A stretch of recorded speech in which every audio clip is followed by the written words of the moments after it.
For the title chase. 18 long laps of this 5.5 kilometre circuit coming up here for the intermediate class.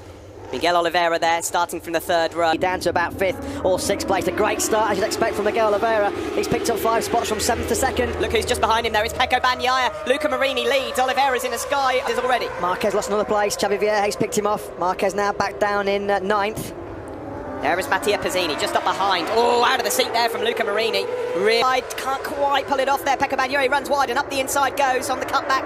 Miguel Oliveira, a couple of different lines you can take into turn 15. And he says, thank you very much. Across the line then to complete the first. Luca Marini actually a 3/4 of a second lead out front. He had good pace yesterday, did Luca Marini. Don't forget, in this brilliant form that he's had, he's still looking for that first light starting to punch its way through the pack. So Luca Marini now almost a second clear already on this second lap, deep into the fourth sector. Oliveira, as long as Bagnaia stays in those top 3 places, regardless of what else happens, the championship today will be his. Alex Marquez to Luca Marini, so it's been a pretty poor first couple of laps from Binder, who started in 9th. He's lost 3 places in these opening 2 laps. You wouldn't say that Miguel Oliveira is totally safe in that. Gardner, who we were talking to on the grid, he's the heaviest guy there on arguably the least competitive bike, and he's taken it to the best guys in the world. For 7th place. Quartararo up the inside again of Augusto Fernandez, but he runs it wide and he gets pounced on by the pair of the... Just ahead of him. He'll be hoping it's not all too little too late to get himself back in contention for this podium. He's got time, 14.5 laps. Just look how tall Luca Marini is. He is just... Got the inside of Gardner at the final corner, so Pezzini now into 4th place. Gardner's got his hands full holding up Alex Marquez right now. Baldassari up the inside of his teammate Augusto. Brilliant on-board shot with Alex Marquez. You'll see Quartararo lunge up the inside, and you'll see Alex Marquez have to pick it up, take evasive action. He ran out well wide. Vierge got nudged wide as well. Pride at stake, bragging rights at stake in that squad. They're still having a battle raging for 7th and 8th. They can't shrug off the attentions of Quartararo and Binder. Here comes Alex Marquez in the background there, up the inside. The recurring problem for 2018 and Remy Gardner. On board here though with Oliveira. Is he going to have a look up the inside into turn 4 of Pecco Bagnaia? No, but he is getting closer now. He's got to finish 2, and Miguel Oliveira number 44. Marini it is with still a 7/10 of a second lead. Mattia Pezzini is not far behind these two either. Alex this year after what happened at the back end of 2017. Miguel Oliveira at this moment is by far the stronger rider on the brakes, but he cannot get close enough, Matt, on the exit. It will be in the back of his mind. He'll know that it doesn't matter that he's been passed by Oliveira. He would still be champion if he rolled it in behind Oliveira across the line. Mattia Pezzini is just inching a bit closer. Onto the back straight we go. Bagnaia, if he's going to repass Oliveira, it'll be here. It'll be into turn 15, and we're going to watch it on board maybe. He gets into the Nagashima. He's going well this year, but unfortunately not anymore. Yeah, that ends his best career run of point scoring finishes. He was on a really good run, Nagashima, 4 point scoring finishes in a row, but... Champion. Even if Mattia Pezzini at this point went past Pecco Bagnaia and Bagnaia was 4th, with Oliveira 2nd, Bagnaia would still be crowned. He's always had great late race pace, hasn't he, Lorenzo Baldassari? But he's given himself too much work to do coming from that 5th row. Tatsuta Nagashima did remount that. Well, Oliveira may be losing the war, but they want to win the battle here in Malaysia.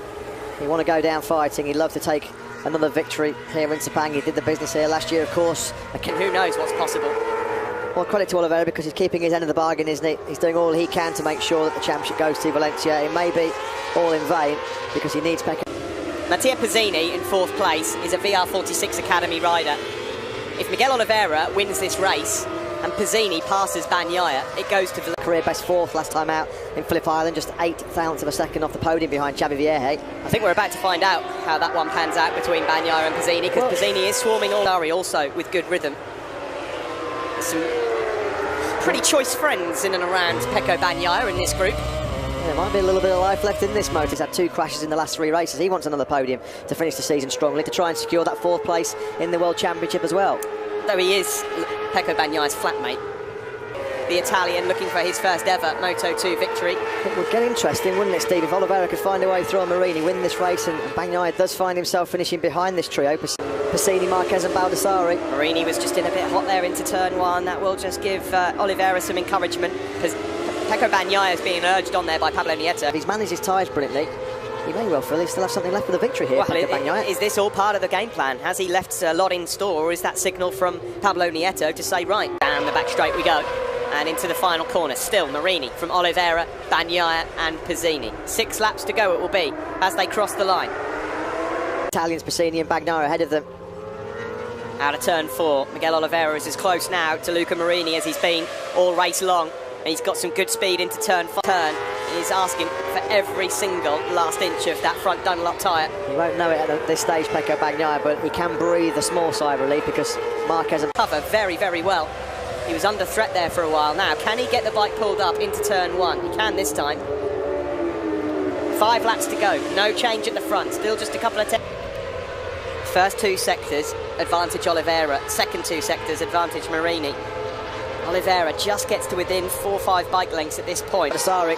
Bit of a mistake there on the exit of turn 14 from Miguel Oliveira, and he loses a good 10th at least to Luca Marini, but he's really hot on the brakes down into... In these last 3 and a bit laps.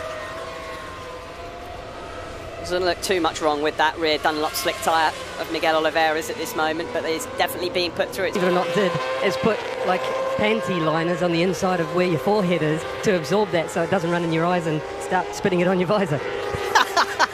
Go then here in Malaysia, and the Sky VR 46 team, well, the double celebrations may well be kicking off very, very shortly. Marini, 0.449th of a second. Right here, right now. Quartararo, as we mentioned, has found some blistering late speed. So often in these hot conditions, that speed up chassis with its carbon fibre swing arm as well, it does man off. At the moment, he's just being outridden by the better man. Luca Marini has just been, his consistency and his speed has been super, super impressive. Hats off to Luca Marini, but it's not coming. Pecco Bagnaia has ridden very well. Let's not forget the pressure that he has coming into this race. He knew coming into it that a podium would be good enough, and he is... Right now, Luca Marini, it must have been so, so difficult at times in his career when you are known as the half-brother of Valentino Rossi, but carving out a big name and a big reputation in his own right. He's going to come over to start the final lap, lap number 18. 1 lap to go here in Malaysia, and as it stands, it's all over, and that is a brilliant... brother crowned the 2018 Moto2 World Champion. It's this sort of stage where Pablo Nieto and the team and his sister and his family and Valentino will be looking at that front tyre of Pecco Bagnaia. Marini is a Grand Prix race winner, and Pecco Bagnaia is the Moto2 World Champion for 2018. Absolute